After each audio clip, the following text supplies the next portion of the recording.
Hi, this is Randy Randall of No Age and host of the podcast Hyphenate with Randy Randall. I want to welcome our newest sponsor of the show, DistroKid. DistroKid helps musicians get their music on all the major streaming platforms, and artists keep 100% of their royalties. Hyphenate listeners get 30% off at distrokid.com/VIP/hyphenate.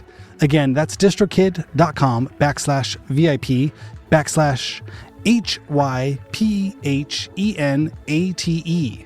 Go get your music streaming everywhere now.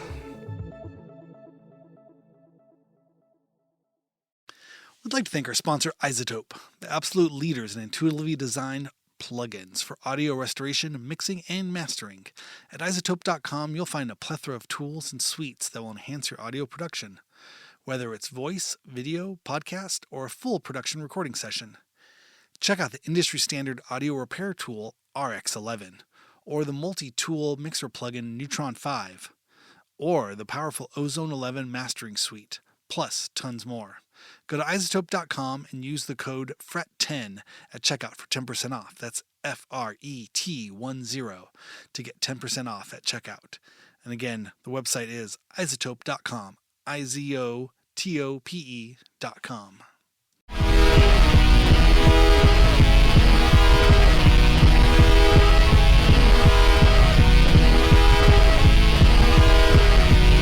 Hello, thank you so much for tuning in to Hyphenate Halftime.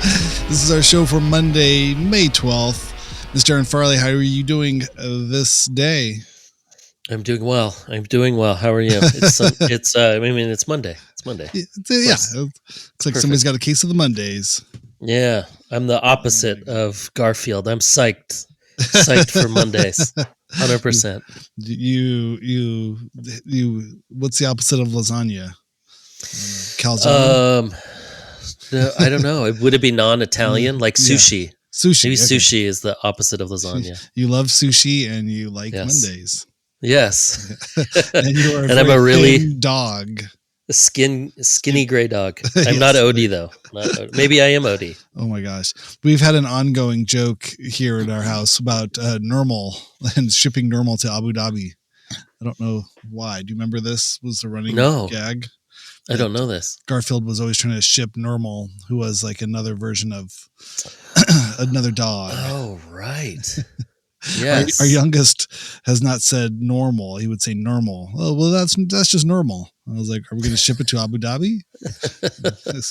Was it always supposed to go to Abu Dhabi? For some reason. Yeah. Garfield was constantly putting this other dog inside of a box and putting it out with stamps to go to Abu Dhabi.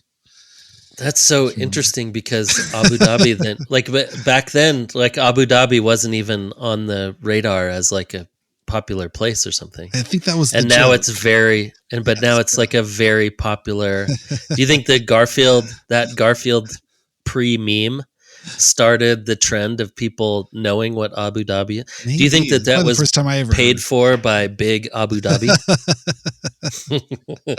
Maybe. Well, I got this idea for so there's this cartoon, Garfield. Right? What we're gonna do is have him say Abu Dhabi once a week in his cartoon for 7 years. Yes. And that will get it into every child's mind, and then we're going to ask for billions of dollars of investment. Well, if there was a Garfield Park in Abu Dhabi, then I would think there was a payback. You know, that was that would be amazing. It's like, why is your country animal is an orange cat? Interesting. Yeah. Okay. Well, it's on the flag and everything. Did you grow up in the 80s? Yeah, it's weird. Interesting. Oh my God. For some reason, I want to eat lasagna in Abu Dhabi. I don't know why. Lots of normals here. Yes. And there's little normal dogs everywhere. I was definitely a big Garfield fan. Whatever big Garfield lobby group worked on me. Big Garfield. Yeah. I mean, literally, it's Big Garfield. Big Garfield. Yeah. It's not small. There's no small Garfield. There was a bad CGI Garfield made not too long ago. That was not good, but the kids loved it. So we had to go see it. It was part of our world. Yeah, Garfield still exists, huh? I mean, it's like a new, like they're still putting out.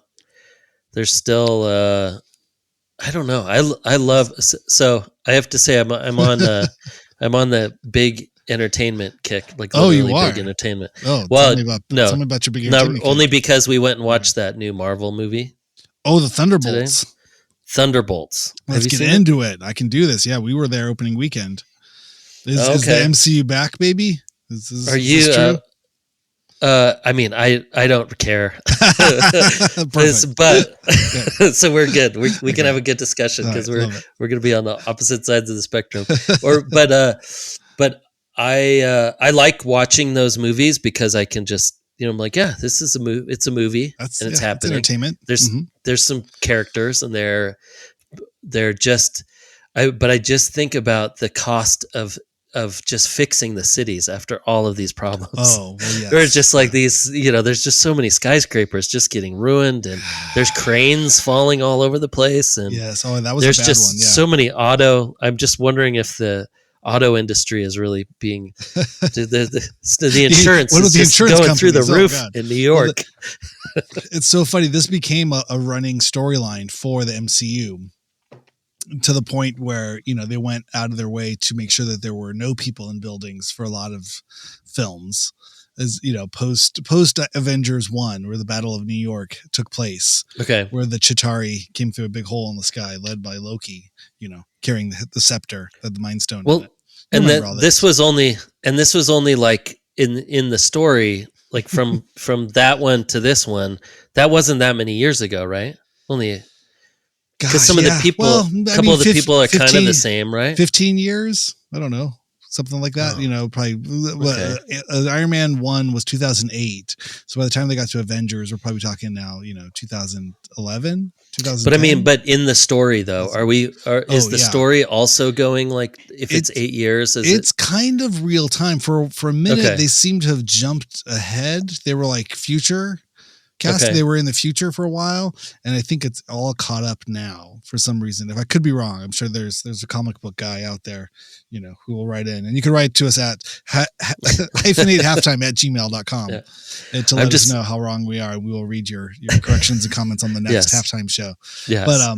But yeah, no, it's mostly in real time. But I mean, what I liked about it though is there was that level of realism, that the fallout of that giant battle in New York, that was the first Avengers film, really was the motivator, impetus for a lot of like bad guys and good guys. Like the next action, it like played out, the aftermath of that first big battle played out for like probably the next 10 years. Some examples would be the Vulture in the first, in Spider-Man Homecoming, was a contractor played by Michael Keaton, who was cleaning up all of the stuff, and then the Department of Damage Control, the DODC, Department of Damage Control, they came in, and then they took the job from Michael Keaton's company, and so he was mad.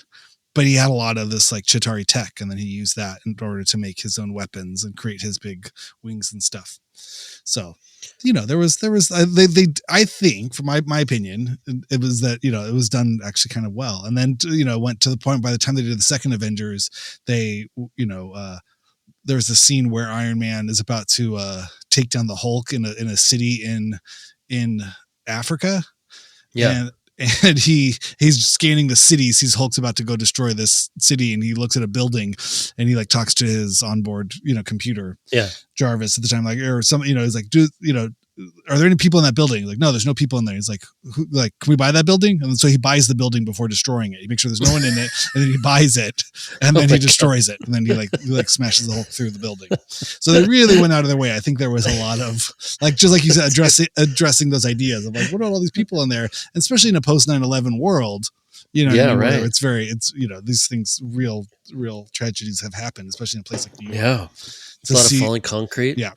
And then even, in the Hawkeye Disney Plus series, the young version of Hawkeye, Haley Steinfeld, the actress, she remembers being a little girl in the building watching a Hawkeye like defeat all these bad aliens, and then she, that inspires her as she grows up now, whatever it was, 10 years later, 13 years later, to then want to become a superhero herself from being a small child watching the Battle of New York play out through her window in New York. So, Oh wow. you know, Okay. they definitely played lip service, if not, you know, real fundamental. I think DC went the other way, where they like, because they just destroyed Metropolis and whatever, the first Superman, and then they tried to retcon it, but it never really felt genuine. You know, it was like Batman had to go to Metropolis to save people and like save his buildings, and it never felt quite as like there was the gravitas to it. But you know, Yeah. those DC films had all kinds of problems. I'm excited to see the new James Gunn reboot and see what he does with it.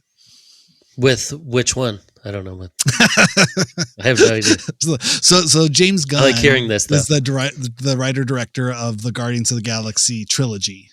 Right. Okay. For the MCU, and he comes from, you know, like Troma. He was making these kind of like, you know, horror comedies, you know, and independent films, and then he gets the Guardians of the Galaxy, which was kind of a no-name, sort of nothing, you know, D-list characters from the Marvel universe, and then turns into this really like heartfelt, funny, kind of introduces, you know, these big needle drop soundtracks of all 70 songs, and you know, put a lot of style and pizzazz into those.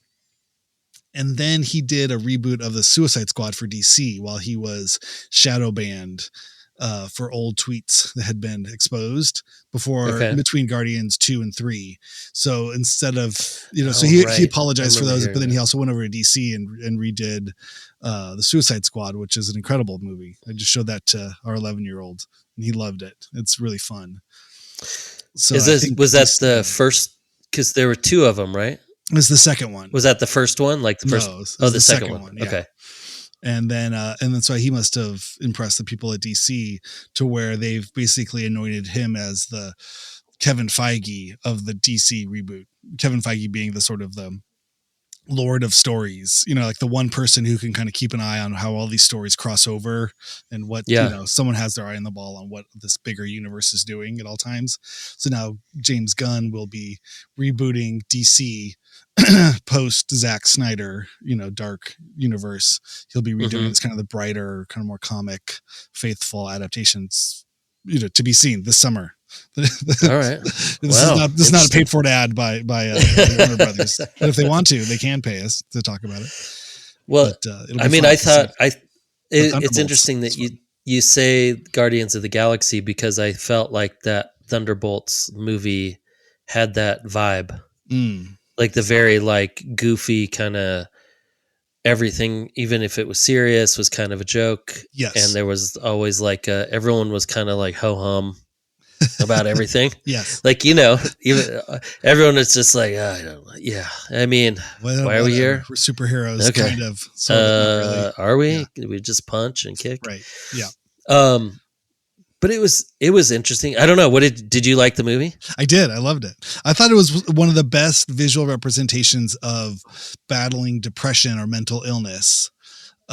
So put on film. I thought there was something really, you know, they visualized it and turned it into an action comedy, sort of applied that filter of what the genre is of the film to this person's, you know, mental challenges, mental, emotional, sort of psychoactive, you know. Well, and I don't want to. I think it's been out. I'd be like, it's been out a little while. Robert Downey Jr. spoiled it the opening night with a tweet. So, he did? Yeah. Oh, good. So great. Spoiled. Yeah. Okay. Perfect. That's his job. We're allowed. I think you get 3 days. I think it's traditionally, you know what I mean? If it opens on a Friday, there's sort of an embargo through that weekend. And then by Monday, if you didn't see it, then it's all, which again, I think is a marketing ploy by these entertainment companies, is to get to force the nerds to go out and see it that opening weekend, give them a big box office weekend. It's like, hey, we're going to ruin it on Monday, so you got to go see it this weekend. Yeah. If you're into this kind of thing, you got to go. Because I definitely thought the second half of the movie was great. Yeah. And then the first half, I was struggling to like. Well, because they're throwing a lot of characters at you. I mean, for the primer for that one would have been Black Widow. I think it's a Black Widow Part 2 film to a degree where you have like the red, what's his David Harbour, Red Guardian, and then Yelena Belovitch. You know, you have those characters kind of coming from that, and then even Valentina Allegra de Fontaine. Mm-hmm. What is it, Valentina Allegra de Font? Yeah, she's sort of been the dark Sam Jackson. So it's this, in some ways, this is almost like the Dark Avengers, which I almost thought. Okay. I was going in expecting it to kind of be like the Suicide Squad, but these guys were never really bad guys. They were sort of morally gray characters. Yeah. But for you not knowing any of this stuff or knew nothing. I knew nothing. I knew of these shows. There are these movies. I came in completely. My brain was washed clean right beforehand. I knew nothing. So you had like struggled for the first 20 minutes. Yeah, kind of. I was just like the character. You know what though? I'm not a huge character building guy. Michelle loves those movies. Like, oh my God, I could watch a movie with just character building. Yeah, and yeah, I think I'm not the right person to see that movie, but I did. What I was going to say though is that they're like the very beginning just seemed very Marvel. Like, okay, I'm watching I'm watching one of these movies, big stunts, and then action. Yeah, totally. But then that second half, or even not even the second half, like the final third, maybe was like really intense and really like well done and involved. I thought the same thing. I didn't see it coming at all. No. And then was like, oh, I wish more of this movie would have been like this. Like I think that because I think that there is a part. I was talking to Michelle about it, and again, this is coming from someone, and I think you're probably in like the top 20% of people who like know a lot of the characters and have seen all the things, but the majority of the people are going to see it to be like, right. Oh, it's great. It's a big movie. But I did think, I'm like, yeah, there's like space for more of that, this kind of like introspective, like heaviness that's dealt with in a way through these, like if this is literally going to be like 80% of the movies that are made, probably in the next, like however many years, like, I think that we're ready for it to be like, to have those, like, can we get more like Godfather moments and more like, like real kind of cinema moments. I don't know. Yeah. No, I don't think you're wrong. I mean, I think that, obviously the MCU writ large has been in a bit of a dump, post Endgame, which was sort of the culmination of, I don't know what it was, 12 years of films all synced up to this one point. I forget what the number was. It might've been 17 films all led up to this one kind of focal point where they would all the storylines would sort of end there. And I think all the contracts for some of these these giant stars all sort of ended there. So that was they landed the plane, and I think they did an incredible job with that first whatever it is, first 4 phases. Yeah.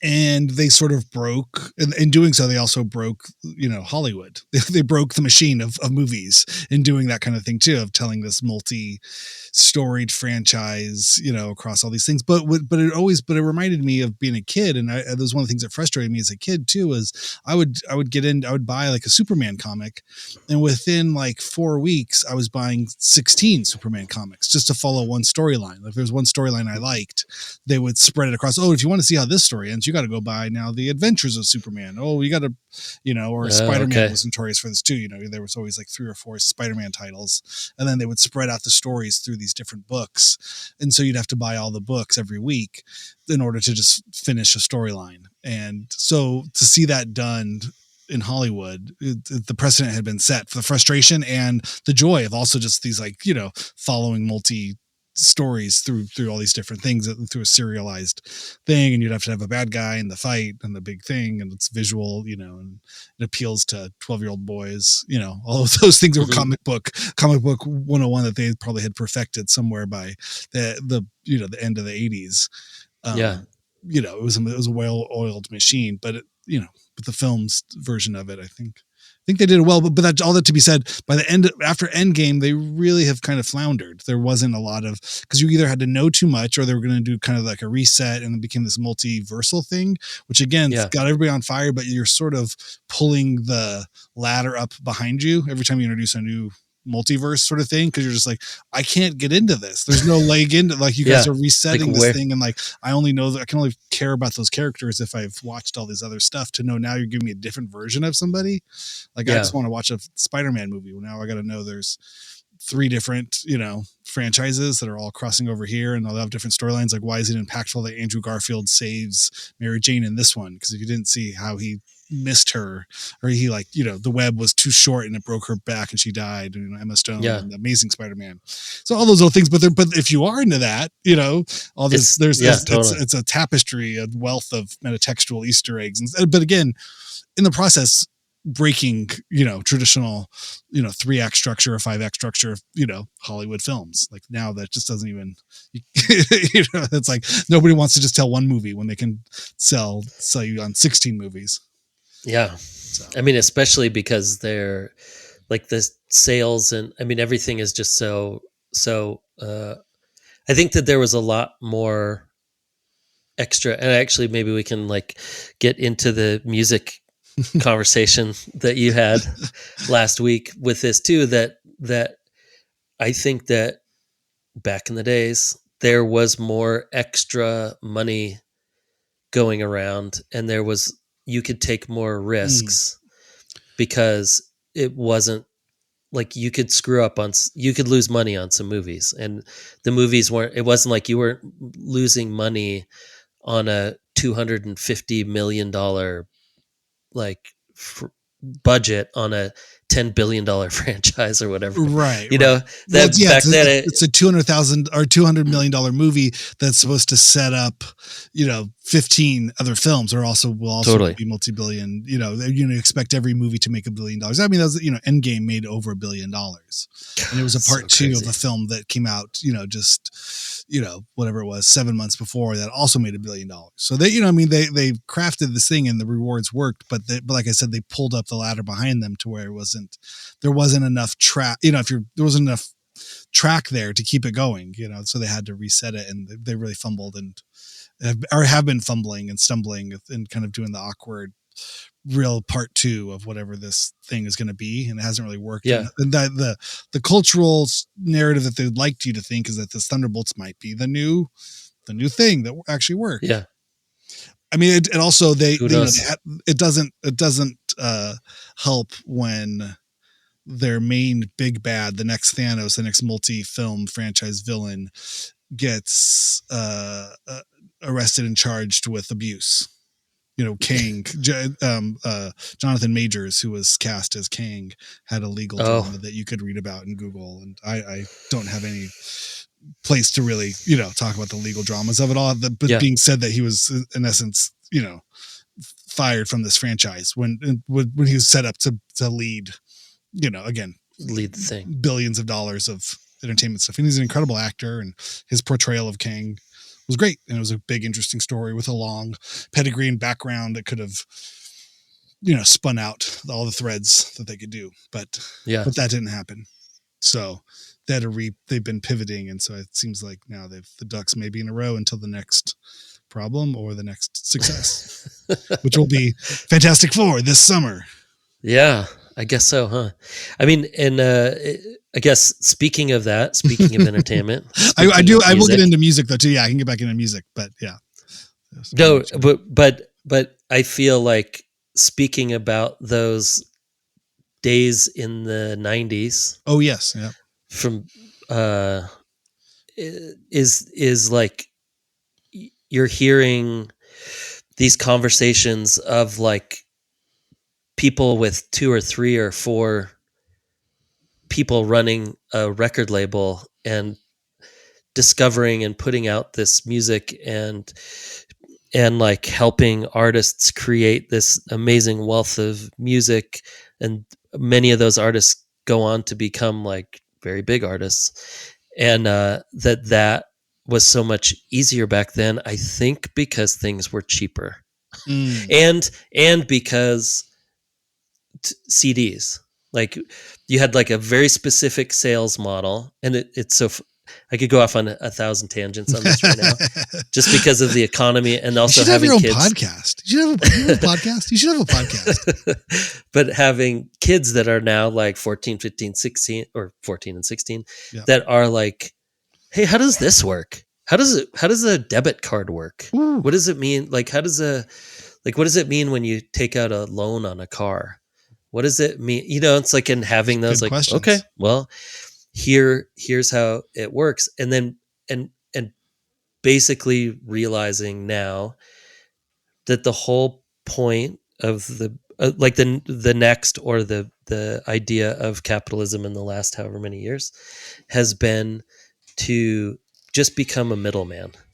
Like, I just want to get I want to get my fingers in the pot, and I want my 2% or 3% or 4, it's like, because even explaining to Lila about debit cards and being like, yeah, so the reason you use a debit card at a store, and they're like, yeah, nothing for under $5 with the debit card, is because they get charged like $1 or $2 per transaction, even though it's just money, right? And if you go in with cash, there's no middleman. It's just like the cash, $1's worth $1, and then it goes into someone else's hand, and then it comes back, and it's always worth $1. Yeah.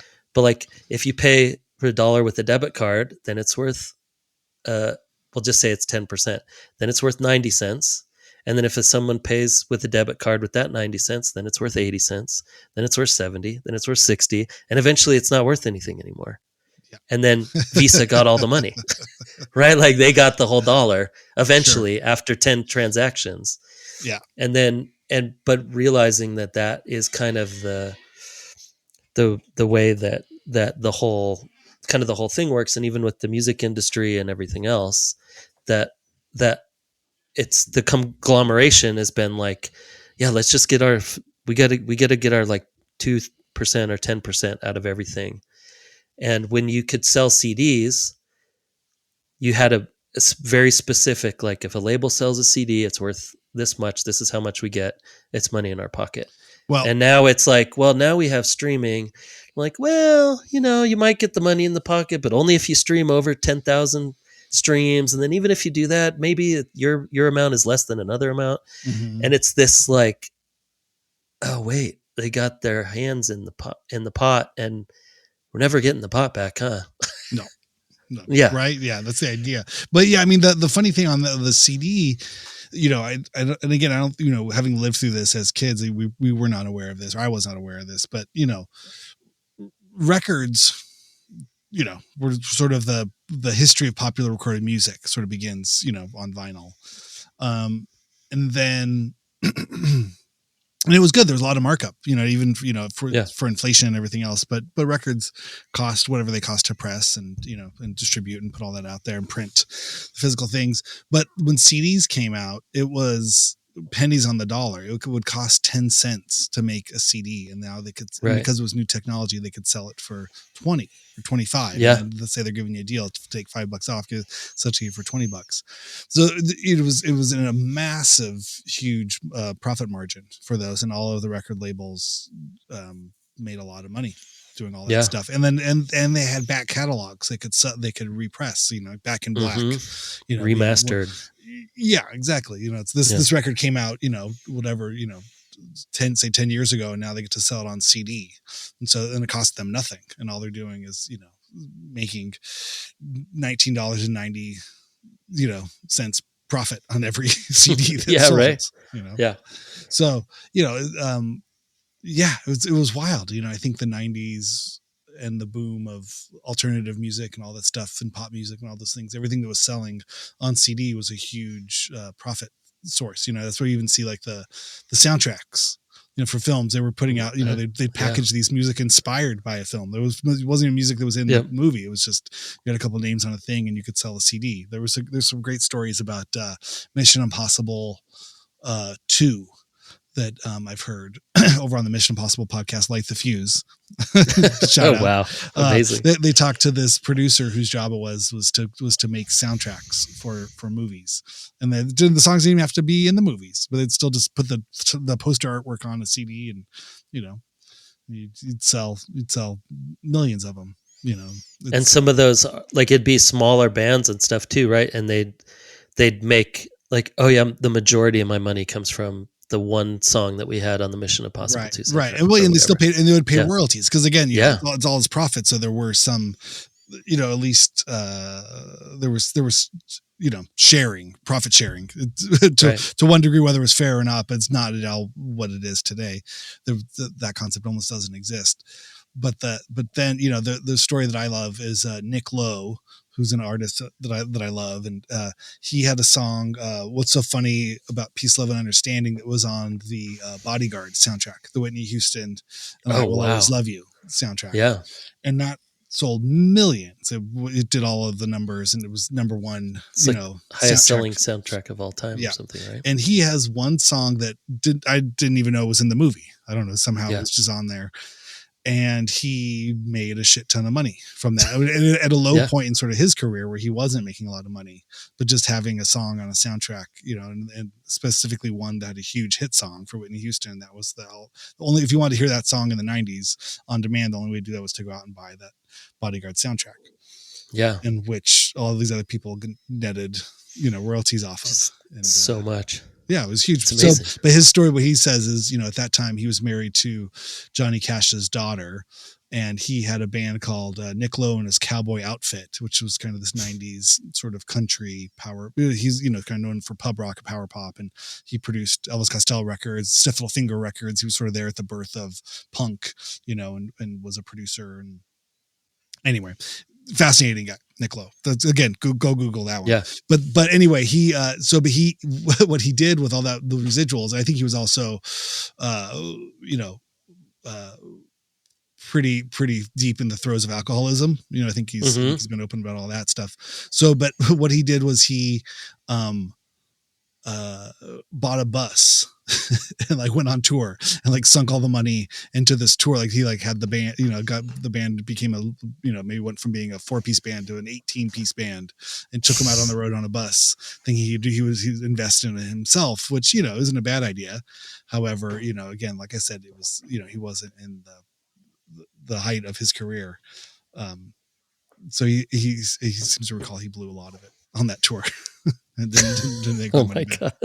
But he wrote the song "The Beast in Me" for Johnny Cash, which was on those Rick Rubin, sort of stripped down Johnny Cash records. And again, that was another that was a hit for him, at the time. He's an incredible songwriter. But yeah, the 90s. So I mean, but for labels like Kill Rock Stars, it was huge. Or even just any independent record label in the 90s had a chance, had a fighting chance in the thing, because if you had a great band, you could sign a great band, and you could sell these highly profit margined products, these CDs. And you can make them for just as cheap as the major labels made them.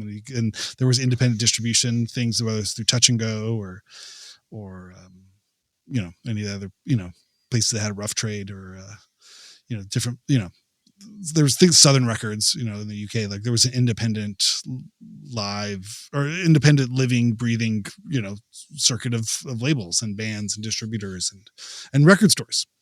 Yeah. So it's a different time. Maggie's story was great. I mean, her story was awesome. I mean, I love just hearing just Olympia at that time. I mean, it really is kind of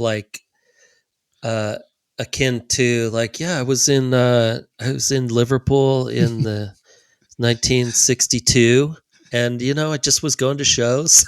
I mean, it really did feel like that when she's talking. Because you hear all those bands, and know those bands, and then it's Bikini Kill, and they're practicing in my parents' basement, and it's awesome. It's almost like being Jane Asher's brother or some, Pete Asher, Totally. Whereas the feeling of Kurt Cobain would just come over because he was my sister's smelly friend, and come by the house and those kind of things. I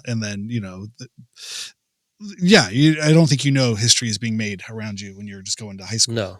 It sounded like, it's a fun, but you have the front row seat to it all to kind of see and that's what was so fun too. And, when she tells the story of going to see Nirvana play the big venue where they saw the Ramones play, and now her sister's band is opening for them, and the parents are coming that's the boy from, who ate all the food out of our fridge, at our house. Yeah. Now he's up on stage. People seem to like his band. It's a big deal. Okay. And that's my sister's band up there, and everybody hates them. And just all of those stories were so, I don't know, it was great. And then, also, sorry, I'll interrupt though too, but the story of Smells Like Teen Spirit. Yes. Right? That it was Kathleen Hanna had spray painted this on Kurt's wall. Yeah. make fun of because Like Toby Kurt smells like. Yeah, it smells like Teen Spirit, which was a form of deodorant, like a women's deodorant. But it was marketed to little kid, like little girls, like it was little Teen Spirit, kind of little. Yeah, Teen Spirit was like really the young, like your first deodorant or whatever. Yeah, totally. Yeah, and so that sort of story. But you know what I mean. But and then he's like, oh, he liked how that sounded. I don't think he even knew that it was a deodorant.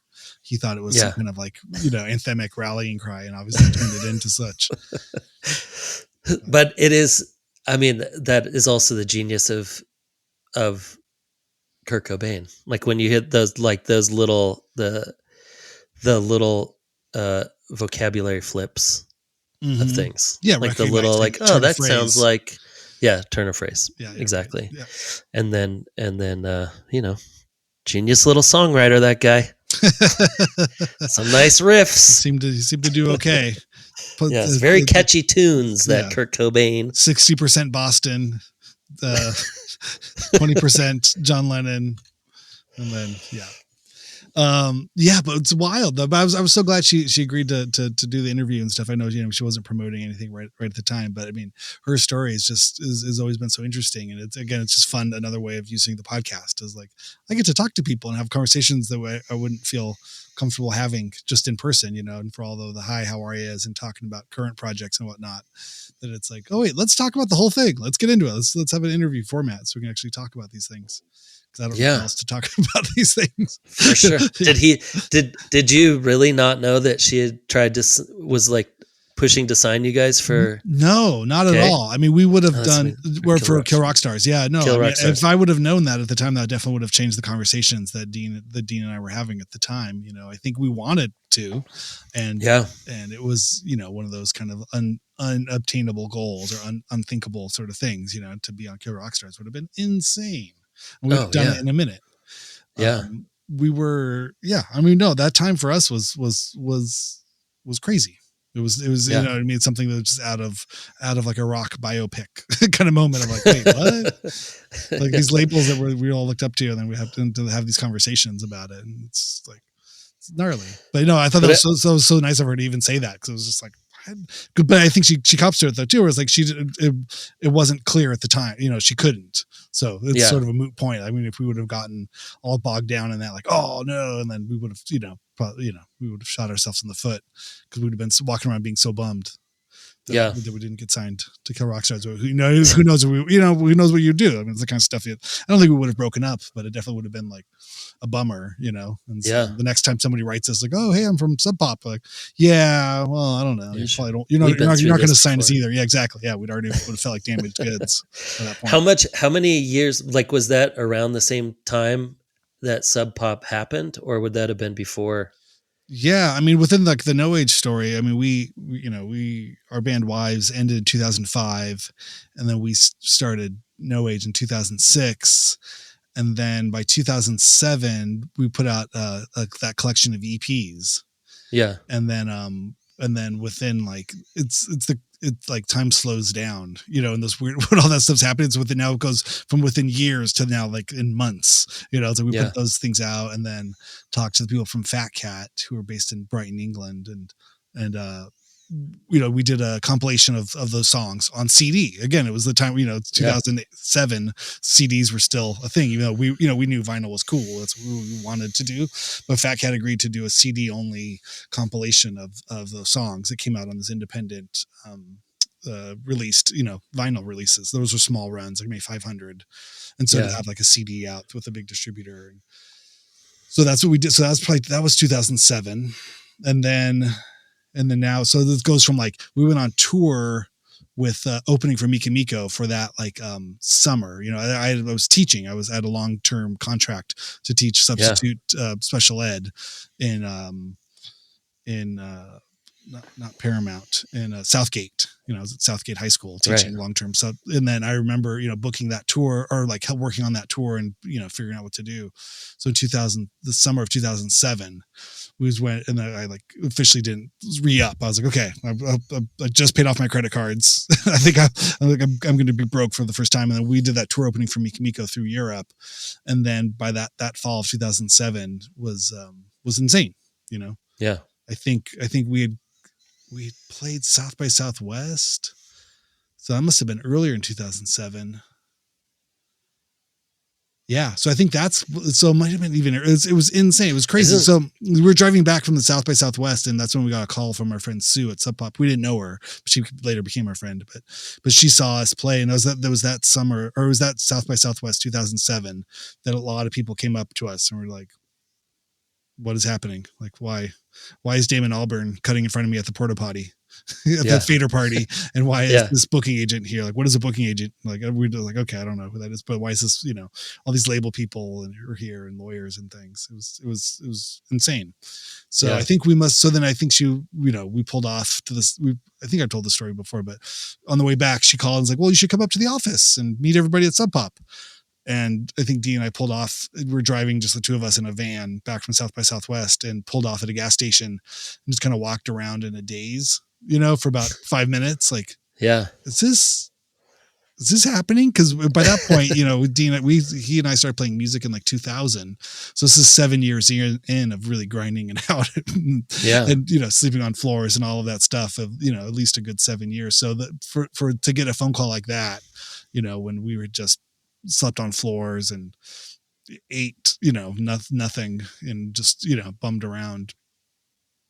And then to have that phone call that we like walked around to Love's somewhere in New Mexico, it's kind of like, is this happening? Is this that moment, in your life, you kind of look at it, like, because it's rare that there's times in your life, maybe meeting your wife or seeing your children born, these are those things, but those are historical as they're happening. But like, is this going to change my life right now? But at the same time, I think we probably had been passed up by people too, so we weren't really like, you don't want to take it too seriously.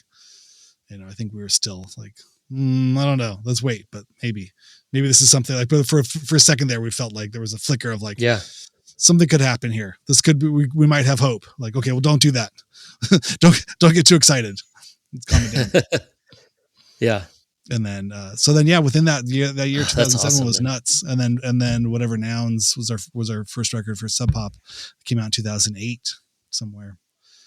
So, but I remember on that tour opening for Mika Miko, we recorded part of it at Southern Studios, which was this rad, recording studio in England. Because our friend Chris from Upset the Rhythm, who put out one of our first EPs, we had a day off. Like Michelle and Kate had to fly back to LA in between the UK part and the Europe part. So we had, I think, like 5 days to kill.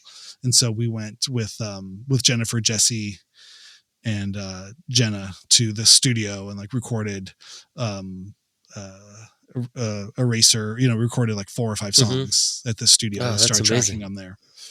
And then to the rest of the tour, and again back to sleeping on floors and stuff. But we had those like songs, and then we came home and finished those probably in fall of 2007. Oh, and that's what it was. So then we probably did. Oh Lord! Then that fall we opened for the Liars. Into probably fall of 2007 into winter or something like that. And that's when we did all the artwork with Brian Rodinger and hotel rooms. And because Brian was a graphic designer, but also the merch person for Liars.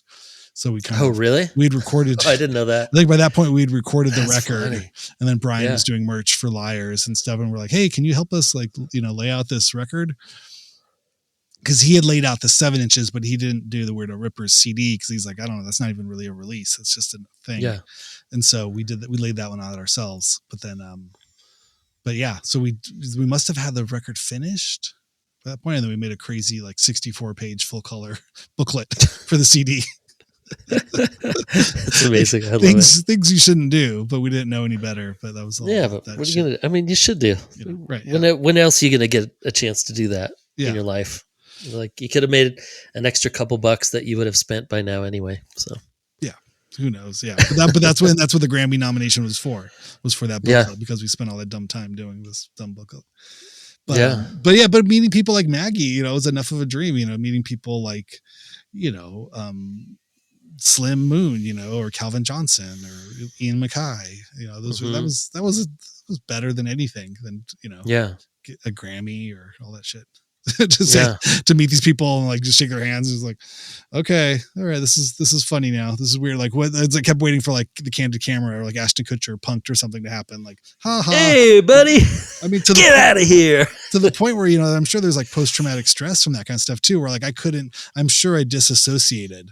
You know, I think my confidence level at that time especially was so low. And, you know, like I said, we've been working so hard for so long to so little for just one day to like the switch is flipped and everyone gives a shit. When, you know, for years nobody would, or it did. And I couldn't process it in the moment. I think I was really, you know, you just turn off. You're like, okay, right. What's going to happen next? I'm going to meet Kevin Shields, you know, or something. Yeah.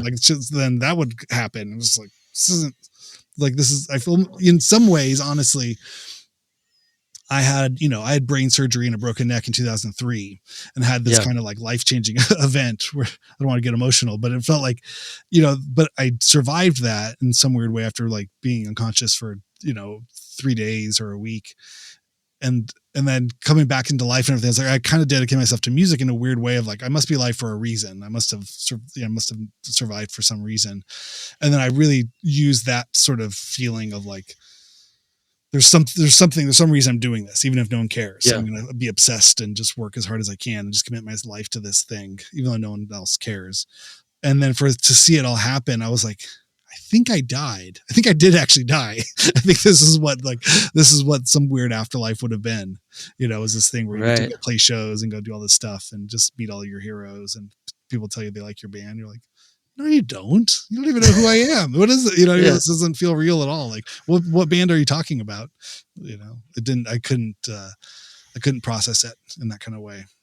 You know? Well, and it's interesting too, because you're not meeting them on a like, oh, I'm a fan of you. You're meeting them on their level to a certain extent. You're meeting them of like, hey, we kind of do the same thing now. Like I'm in this. We're now in the same space, whether you felt that or not. Yeah, because it was because I was just thinking like, as a photographer, I met a lot of people that I had admired and like, oh my god, but I'm there to take their picture. You know, like I'm not there to like, I'm not like, hey, I'm playing a show with you next week or whatever. I was like, I'm here to document. We'll shake hands. We'll say a couple nice things, and this is great. See ya. But I'm the photographer and you're the artist, and like but it must be like so crazy to meet those people, but in that way where they're coming up to you and going, yeah, I love your band. And you're like, wait, no, I'm a fan of you. Yeah, you're not a fan of me. That's not how it works. Yeah. But I think in hindsight, what's good about all of this stuff is I'm able to kind of look back at it and see it like at no point was it ever really that crazy. I mean, it was crazy on the level, like on the, what do they say, you know, like ratio or to the ratio of where my life was to where it went. There was, you know, from like here to the moon. It was crazy. Yeah. But there's places, you know, but there's bands who blew up much bigger and sustained and had crazier careers and did lots and made a lot more money and sold records and sold more tickets. You know what I mean? So I can see it clearer now in hindsight, you know, but I think all of that stuff definitely just, you know, like I said, you know, the littlest things would just destroy my mind, and I wasn't mentally or emotionally capable of I didn't really have the tools to deal with even that small level of just like a bump up in attention and that kind of stuff, you know. So I made mistakes and didn't handle myself in the best way possible at all times because I was still young and stupid and just had no real handle on any of that stuff. And, you know, that little bit of attention and that sort of stuff definitely was like, whoa, this is crazy. And that's like, and on time on, you know, and what is that word we call it? Like on, like not on monument, but on like, I can put it on scale, you know, if you put it on a map, you know, it's like, oh yeah, we went like 1 inch, which for, you know, on the scale, you know, that's tiny, but for us, it was huge because that was more than we'd ever gone. We'd ever still, you know, in like millimeters, but then there are people who would go miles. And so our 1 inch was huge for us. And I could see now that it's like, not that I don't appreciate it, but just that, you know, there's just people, you know, and it's like, we got lucky. I think that art and creativity and that whole thing. I mean, this is why I love it so much also because in a lot of ways, until you get to certain levels or whatever, that status is not necessarily the driving force. I don't know how to explain this. Sure. Right. Yeah. But like It's you not the can reason show you're up doing to a it. show. Yeah, and also just as a viewer or as someone who loves music or whatever, you can show up to a show and not know where the people are from, who they are, anything about them. And you hear this music coming out and you're like, "Wait, what is this?" And you can go in and listen and in a way go, "You're in." Like what is how do I follow you? Like what it This like is this it for sound me. I whatever like this sounds like, I want to keep hearing this. And it's not because like, hey, we're from this, neighborhood and we grew up here and we went to this school and we're like I think art kind of can do that sometimes, and visual art can be a little weird that way. Of like even the couple times I've had shows at not even bigger places but medium places and people go, "Ooh, where'd you go to college?" And I'm like, what do you mean? Hey, I Why? went to college 30 years ago and it was Washington State University. Have you heard of it? Yeah. No, I don't even, I know my professor. You don't know who my professors are. So art can be a little bit that way, but music is like especially punk music or underground DIY was always just so much, like at least at the very beginning was just music. It was just about like seeing a band Yeah. and being like, This is cool. this sounds weird, or this sounds like these two bands put together and like I've never heard that Speaks to before, me. or this. Well, especially Yeah, when you're that age where you're looking for something to speak to you. You know what I mean? I think that's totally. a big thing. As we're at the age we're at now, we're not necessarily looking for a new tribe. Like we've been married and have children and have, a social life that's probably just on the verge of what we could handle for the amount of people, especially with the creation of social media. Like, well, I know just enough people. I have my tribe. I have my people. I'm not looking for more people. But at those early ages, from like 14 to 24, like it's all you're doing is looking for like-minded people. Who else is like me? Who else can I relate to? And music is such a Rosetta Stone or a key to that. Like, I love this band. This band's speaks to me, to who I am, but also who I want to be, or the people I want to be around, or I want to associate with, or this kind of new surrogate family I'm hoping to relate to or be part of. It's exactly. Like I want to be in a room with these people over and over again. Yeah. The other side of that too, and again, just speaking from this age and this side of things, is that all of that stuff fucks your head up in those ways where like, well, this is crazy. I can't believe this is happening. But also allows you to believe that at some point that like you're doing something to cause that. And that like, you don't want to fuck it up. You know what I mean? Because now there's been a value created around you that you don't feel is necessarily deserved or self-generated. But there's this like thing that like people just will walk up to you like, oh, I heard about your band. It's like, if you got a good review or you got some kind of publicity or you did something that people was in front of a lot of people, then people would come up and talk to you. But then the other side of that coin is then if you get a bad review or, people don't come to the show, or you get a bad write-up, or you don't get the big thing, and then you see another band getting it and you're like, oh, I'm losing this. Now you're trying desperately to stay on the roller coaster.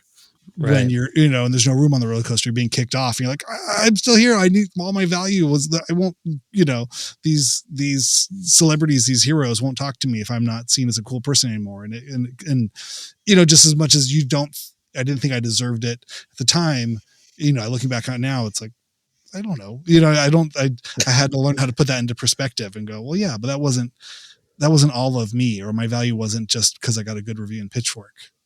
Right. As dumb as that sounds, but there's moments when all of a sudden everyone returns your phone calls and everybody is asking you, what do you want to do next? How long do you want to go on tour for? How much money do you want to ask for all these things? You can just and you're just making up money. And you're like, why don't we ask for $10,000? Like, they're going to pay you $15,000. You're like, wow, this is crazy. And then it goes away. That's the other side of it. You're like, oh, why did that happen? No reason. It all came and it all went, and for whatever reasons, the right time, right place, wrong time, wrong place, or you're there too long, or you did and so all of those kinds of things, I think it's like having to get right size, just understand your own value to yourself, self-value, and that kind of thing. And obviously the music industry, where it operates on that level of where, you give every you rewards bad behavior because everyone's making so much money, especially in those go-go 90s, those CD, high margin profit product selling 90s, where it was like whatever they want, as long as they sell $10 million high profit, CDs, give them whatever they want. We'll put up with any behavior or any dumb stuff. I think I'm particularly thoughtful about this is I just saw the new Pavement documentary. I was going to ask you about this. Yeah. So I think, it was definitely like fucked my head up. I watched it twice this week and then moderated a Q&A with the director and some of the cast members and Scott Camberg, Spiral Stairs. And so I had to kind of, just lead a short, 30-minute conversation. But it's crazy. It's a great film. If you're out there and you're looking for it, and you can go see a screening of it. I think they're doing limited releases this week, and then it'll go larger on Mubi. Play more theaters, and then you can find it on Mubi. Utopia Films. There's the plug. But it's great if you can see it. But it looks at a band. It really is like encapsulates the life of a band in under 2 hours. And all of that stuff and all those things. And Shan and I were talking about after the screening, and it's just like, there's definitely parts of it I could relate to, but definitely parts that I didn't really, they were huge, but they weren't as big as everybody wanted them to be. I think that's the thing you're always facing is like, no matter how big you are, there's always a promoter going, I thought we were going to sell more tickets. It's like, you can hear that at the 50 capacity, coffee shop, the 200 capacity club, the 2000 capacity theater, someone's, every night of tour, it's like, no matter what, everyone's looking for the sellout. And then if you sell out for one night, like, I need to sell out two nights. There's this kind of, it's just built into it's the part of the, nothing's ever good enough, whether it's the capitalistic part of it or just the industry or the machine of it all. But you hear that constantly, even especially as a successful artist. As an unsuccessful artist, no one expects you to do anything. So those a much freer place. Like you understand your place in this order. Through. Yeah. Like, hey, what do you know? 10 people showed up. We didn't think anybody was going to come. That's great. Here's $50. You're like, sweet. Thanks. Yeah. But when it's, like, you only got, 19,000 people here. We really thought we were going to have 20,000 people here. And you're like, what the fuck? Why are you making me feel bad? I just sold 19,000 tickets, or not that we ever did that, but you know what I mean? But that's the type of mentality that's just rampant through all of that world. And it's, and there's part of that in the Pavement thing too. Yeah. Well, especially part of that world, since you're kind of a traveling circus in a way of like, every city is going to be different. Every city is going to have different promoters. The venue is going to be different. The person that sells the alcohol is going to be different. Like you're having to deal with these so many different entities and people and personalities and all that stuff that it's just, I don't know. I only went on tour. I mean, with our band, like once, twice, it wasn't even a real tour. It was just like a fun thing. And then, but I've been out with a couple bands, for like a week or two at a time. And after a week, I was exhausted and I wasn't even playing, I wasn't even up. I was just shooting photos and selling merch and doing whatever needed to be. And I was like, I'm ready to go home, guys. I don't know about you guys. I mean, this seems fun and all, but I don't think I don't have the fortitude to be out here like this. This is just like emotionally it's heartbreaking. And then it's like the best day ever. And then it's heartbreaking. And then it's like the van breaks down and then it's heartbreaking again. And then you miss load in, so you don't get to play. I mean, it's just like, it's just one thing after another. It's just, I think crazy. I got addicted to that kind of lifestyle thing of the two. I think maybe it was part of, just loving the abuse of it in some ways of it, but it also, there were so many things that just cater to your ego. I mean, you show up places and there's posters with your face on it, and right. Then a cooler full of beer and a pizza or whatever, whatever food you asked for is just all sitting there for you. And there's a whole building full of people just waiting to hear you go do your thing. So as tough as it can be, there's also those insane, like ego, like, just speedballs that just accelerate your ego. And then you got to go, and then it's hard. But it's like, how hard is it? You're just driving all day. You're tired. You're hungover. You're, Yeah. you have diarrhea at a gas station, but then you show up at another place, you're like, wow, it's all great. Hey, it's so exciting. Woo. And then you sleep in your 20s, it's great. You're in a bed with bed bugs. Exactly. But yeah, I mean, there was the time and place for it all, but it definitely, I got used to it. But it felt like it was that thing too, almost akin to some kind of like, I don't know, high stress situation where you're just like, okay, I'm going to have my tools set out, but, you become this like OCD sort of like person, like, here's the way I do it, and you hear stories of Watt, we got the boat, you got the thing, you got to load for this way, you got to do that. And you get rules and you get religion about it. You get a whole way of looking at the world through this tour colored glasses, but then that's not good either. It doesn't, it's not you know what though? I will say, I have, it is good because it can is be like in measure, because I don't know if it's real life, I guess is the thought.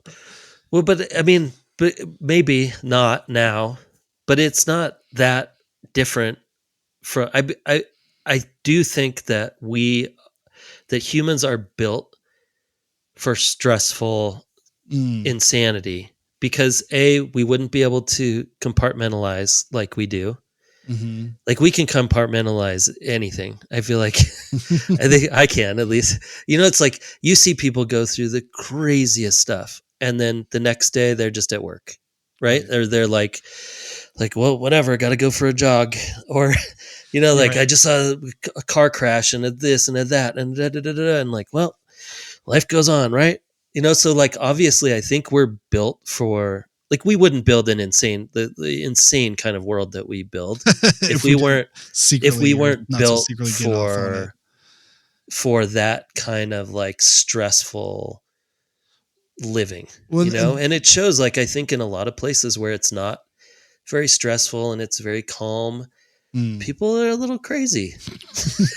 Like I would say like the more normal people that I wouldn't say normal. The more like people that I feel like can explain their situation in a way that is more realistic are the people that go through very stressful situations. And the people that keep themselves away from stressful situations at all times, to me, are the people that are not in reality. Like that when you talk to them, you're like, wait, how do you think this place works? Wait, what? Okay, what are you worried about? You're worried about that? People different than you? Yeah. Oh, right. Okay, that's weird. Well, and the most normal kind of like grounded, I would say grounded people are the people that just put themselves in insane situations and work through it. I don't know. I was going to say there's some sort of like evolutionary genetic idea too that, that we are the descendants of people who survived stressful situations. Yeah. Because if they didn't survive, then they weren't passing on that genetic material. Right. Like all of these things that are built into us that maybe are features or flaws or whatever it is, or just that make up that human condition. There is something to be said for, this has been passed down. We are the descendants of survivors of a lot of things. And even no matter what our life looks like now, we have some kind of, something in our genetic structure that reflects those generations, that came before. Yeah. To be able to keep it moving. Breeded out the people who were if you were too crazy, you got breeded out. You can't be too crazy, but I guess if you were too boring, maybe that worked too. Or maybe you couldn't survive, the harsh winters or the heavy stressful things. So or you just went out and what? I don't want to be around people, so I'm going to go sit in the woods by myself. You just didn't breed. And passing this on. Exactly. Yeah, right. It's like, what do I need to breed for? I'm just sitting by the river all day. I don't need any of this stress. I don't need the stress of these kids. I'm going to sit by the river. You know what? I'm out. I'm out of the breeding cycle. I'm out of the whole thing. I'm done. That's another great soundboard. Wait, I got to clip that one. I have not added anything to the soundboard. We definitely got to put that one on. I'm out of the breeding cycle. You know what? I'm just going to go sit by the river. I'm out of the breeding cycle. Oh my God. That's so good. That's awesome. All right. Well, we did not talk enough about Maggie. I think this has become a theme on these half times that we really, we touch on. I do realize I did listen to her band. Oh yeah. What are they called? Hurry the Up. New one. Yeah. Hurry Up, It's great, which is right? the two people from the Thermals. Yes. Yeah. Which I looked at I the didn't even photo check on and that. I'm Yeah, like, Kathy. Yeah. I was like, wait, I recognize those two. And then I'm like, it was like the first record, like band from Portland. And I'm like, oh my God, wait, is that the two are they from the Thermals? And then I looked, and then it made me listen to the Thermals all week. So I do feel like, the last like 4 podcasts or the conversations that you've had, it's either been like a band that I've never heard of that they're involved in and that I've listened to, or a band that I just haven't heard forever and gone, oh my God, I forgot about the Thermals. I used to listen to the Thermals all the time.